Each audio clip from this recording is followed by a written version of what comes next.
चलिए भाई, आज हम लोग जो पढ़ने वाले हैं वो हम पढ़ेंगे देयर के बारे में। अब कुछ लोग सोचेंगे देयर, ये वाला देयर दोस्त, ठीक, ये वाला।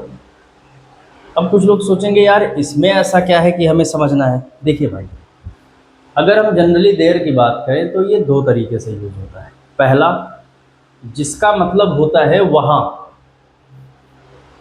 ठीक।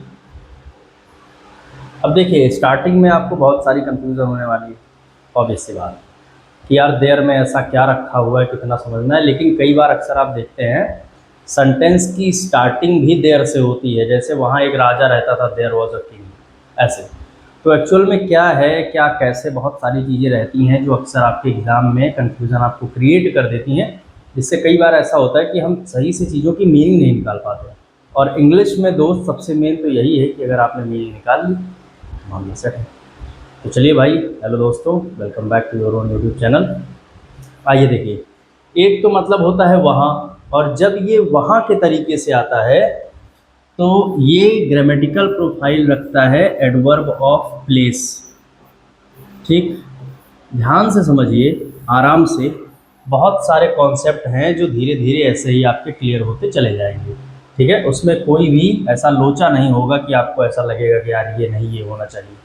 अगला देखिए, जैसे एक तो देयर, हाँ, जैसे एडवर्ब ऑफ प्लेस की बात होगी। अब एडवर्ब ऑफ प्लेस क्या है वो मैं आपको आराम से एडवर्ब वाले चैप्टर में बताऊंगा, उसके लिए आप निश्चिंत रहिए, डिटेल में वहाँ बताया जाएगा। लेकिन जैसे अगर कहा जाए कि मैं वहाँ सोता हूँ, तो जब आप ये करेंगे मैं वहाँ सोता हूँ, तब आप यहाँ लिखेंगे आई स्लीप देयर। यहाँ भी एक देयर आया। अब जो ये वाला देयर है ये एडवर्ब ऑफ प्लेस है। अब एडवर्ब ऑफ प्लेस का सिंपल तरीका आप समझ लीजिए, पहचानने का जो बढ़िया तरीका होता है कि कोई काम कहाँ होता है, इसको हम एडवर्ब ऑफ प्लेस कहते हैं। जैसे वह वहाँ क्रिकेट खेलता है, या उस मैदान में क्रिकेट खेलता है, तो जो उस मैदान शब्द है वो एडवर्ब ऑफ प्लेस हो जाएगा। वह इस स्कूल में पढ़ता है तो स्कूल एडवर्ब ऑफ प्लेस हो जाएगा, क्योंकि पढ़ने का काम कहाँ हो रहा है। तो बस इतना ध्यान रखिए दोस्त कि कोई काम कहाँ होता है, इसी को हम बोलेंगे एडवर्ब ऑफ प्लेस। एकदम सिंपल सी बात है। तो यहाँ पर एडवर्ब ऑफ प्लेस की तरह देयर काम कर रहा है, क्योंकि सोने का काम कहाँ हो रहा है ये कहेंगे। अगले वाली की जो मीनिंग होती है, आप समझिए, अब सारा खेल यहाँ से शुरू होता है कि कम से कम, देखिए दोस्त, टारगेट अपना सीधा सिंपल सा है और कुछ नहीं, कि जब आप वीडियो देखें तो उस चीज़ के बारे में वीडियो देखने से पहले आपके पास जो नॉलेज है, वीडियो ख़त्म होने के बाद आपके पास और ज़्यादा नॉलेज होनी चाहिए। सिंपल इज़ दैट, और कुछ नहीं, ठीक। तो यहाँ पर क्या है, देयर। अब जैसे अगर इसकी बात करेंगे तो इसकी कोई प्रॉपर मीनिंग नहीं होती दोस्त। अगर आप इसकी मीनिंग में जाओगे तो ये दूसरे वाले देयर की कोई मीनिंग नहीं होती है। इसको हम बोलते हैं इंट्रोडक्टरी देयर, ठीक है। इंट्रोडक्टरी देयर मतलब बस ये इंट्रोडक्शन के लिए आता है, इसकी कोई प्रॉपर मीनिंग नहीं रहती है। जबकि जो लास्ट में लगता है उस देयर की अपनी एक मीनिंग होती है। तो अगर कहीं पर आपसे कोई मान लीजिए ऐसे पूछ बैठे कि जो देयर वर्ड है वो कभी कभी सेंटेंस के लास्ट में आता है, कभी सेंटेंस के पहले आता है। जैसे आई स्लीप देयर यहाँ पर लास्ट में आया है, लेकिन वहाँ एक राजा था, देयर वॉज अ किंग, यहाँ पहले आया है। तो आप ये बताएंगे कि जब सेंटेंस के लास्ट में आता है तो उस वाले देयर की एक मीनिंग होती है वहाँ से संबंधित, जिसको हम एडवर्ब ऑफ प्लेस में रखते हैं। लेकिन दोस्त, जब वो स्टार्टिंग में आता है तो उसकी पर्टिकुलर मीनिंग नहीं होती। बस जहाँ पर किसी चीज़ के होने या ना होने की बात होती है, वहाँ पर as an introductory there use किया जाता है। अभी आप समझ गए ना, ठीक है। आइए देखते हैं आगे। जैसे अब इंट्रोडक्टरी देयर का मतलब ये है कि बस यहाँ पर ये हैं, इनकी कोई मीनिंग नहीं है। अब अगर कहीं पर होने या ना होने की बात होगी, जैसे होना, लगना, प्रतीत होना, ठीक है, इन सब चीज़ों के सेंस में आप देयर का यूज़ करते हैं। जैसे अगर आप कहते हैं कि वहाँ एक राजा था, आप ये पढ़ते हैं ना, वहाँ एक राजा था, तो वहाँ पर आप ऐसे लिखते हैं देयर वॉज अ, जैसे वहां एक राजा था, या फिर आप कहते हैं एक राजा था। इन दोनों में आप देयर का यूज करेंगे। ठीक, कहीं पर बस किसी के होने या ना होने की बात हो, लगने की बात हो, दिखाई देने की, प्रतीत होने की, ऐसे आप समझिए तो आप देयर का यूज करते हैं। तो आप कहते हैं देयर वॉज अ किंग। समझ रहे हो दोस्त? अब यहाँ पर ये वाला जो देयर है ये एक्चुअल में इंट्रोडक्टरी देयर है।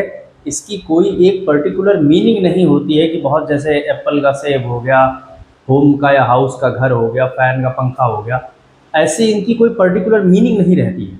इस वजह से मैंने आपको ये बताया। बहुत समय तक ऐसे जैसे दिमाग में हमारे खुद कन्फ्यूज़न पड़ा रहता था कि यार ऐसा कैसे हो रहा है कि अ, एक देयर ऐसे लग रहा है, कभी इसका मतलब निकल रहा है, कभी मतलब नहीं निकल रहा है, तो कहाँ पे होता है। ऐसे ही दोस्त इट होता है।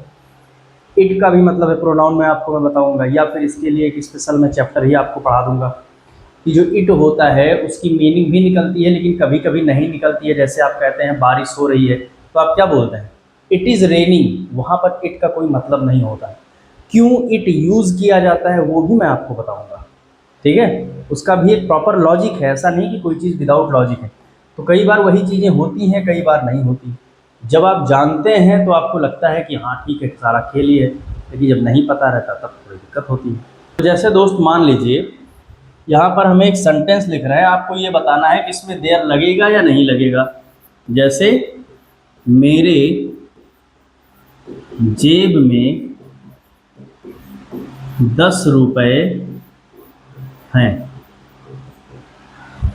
अब आप ये बताइए यहाँ लगेगा या नहीं लगेगा, बस इतना आपने सोच लिया आंसर। अब आप ये देखिए क्या यहाँ पर होने लगने, देयर में ध्यान रखिएगा, देयर की कोई पर्टिकुलर मीनिंग नहीं है। समझ रहे हैं ना, देयर की कोई पर्टिकुलर मीनिंग नहीं है। बस कहीं पर होना, लगना, दिखाई देना, प्रतीत होना, ये वाला सेंस अगर सेंटेंस में आएगा तो देयर लगेगा। मेरे जेब में 10 रुपए हैं, अब यहाँ होने की बात हो रही है तो यहाँ पर आप क्या कहेंगे, there are 10 rupees in my pocket. अब मुझे पता है कि आप क्या सोच रहे हैं। कुछ लोग ये सोच रहे हैं कि हम ये ना कह दें I have 10 rupees in my pocket. तो दोस्त देखो, अगर इस वाले की हिंदी जो लिखी है उस हिसाब से आप बनाएंगे तो ये गलत है। यहाँ पर आप लिखेंगे मेरे पास 10 रुपए हैं, तब आप आई हैव लिखेंगे, लेकिन मेरे जेब में 10 रुपए हैं, इस वाले में आप हैव वाला सही करेंगे। तो एक आध दो ऐसे मैं आपको कोशिश कर रहा हूँ कि करवा दूँ। जैसे दूसरे वाले में देखिए, इसमें कहा गया है, जैसे कह दिया जाए इस कक्षा में, एकदम बढ़िया खतरनाक एग्जाम्पल दे रहा हूँ, आपको लगेगा किताबी एग्जाम्पल है, क्योंकि किताबी एग्जाम्पल ऐसे लगता नहीं है जैसे बहुत तगड़ा। इस कक्षा में 210 विद्यार्थी हैं। अब हिंदी अक्सर मुझसे गलत हो जाती है तो ध्यान रखना, बाकी कोशिश यही है कि नहीं होगी। इस कक्षा में 210 विद्यार्थी हैं, तो आप ये बताइए कि यहाँ देयर का यूज़ होगा या नहीं होगा। ध्यान रखिएगा, जो देयर होता है ये मैंने आपको क्या बताया, होना, लगना, प्रतीत होना। समझ रहे हो दोस्त, इसमें देयर लगता है। तो जब आप कहते हैं यहाँ पर होने की बात की जा रही है, तब आप क्या कहते हैं, देयर आर, अब इतना लंबा नहीं लिखते हैं, 210 students in this class. There are 210 students in this class. तो देखिए बहुत लंबा भी नहीं खींचूंगा क्योंकि बहुत लंबा है नहीं भाई, बस इतना दिमाग में रखिएगा। तो बस आप ये बताइए कि जो भी चीज़ें हैं, जो कॉन्सेप्ट मैंने आपको बताया, इसमें क्लियर है ना। अब कम से कम आप देयर में कंफ्यूज नहीं होंगे। आपको कन्फ्यूज़न क्रिएट ना होने के लिए ही ये बताया गया है कि कब देयर का एक मतलब निकलता है, कब नहीं निकलता है, जब निकलता है तो उसकी जगह क्या होती है, जब नहीं निकलता है तो उसे क्या कहते हैं, और कब कब किस केस में यूज़ होता है। तो आई होप दोस्त आपको मैं समझा पाया हूँ, आप समझ पाए हैं। ऐसे बहुत सारे चैप्टर्स हैं जो जैसे मान लीजिए नाउन चल रहा है, नाउन हम लोग पढ़ ही रहे हैं, अपॉस्ट्रॉफी पे पहुंच चुके हैं। बीच बीच में जो मुझे लगेगा कि एग्ज़ाम के लिए ये चीज़ें ज़रूरी होती हैं, क्योंकि मान लीजिए आप पैसेज पढ़ रहे हैं, क्लोज टेस्ट कर रहे हैं, जो भी है, सेंटेंस की मीनिंग आप निकाल लेते हैं तो चीज़ें बहुत बेहतर हो जाती हैं। मेंस में ये सब चीज़ें बहुत ज़्यादा फ़ायदा करती हैं भाई, अब यकीन मानो।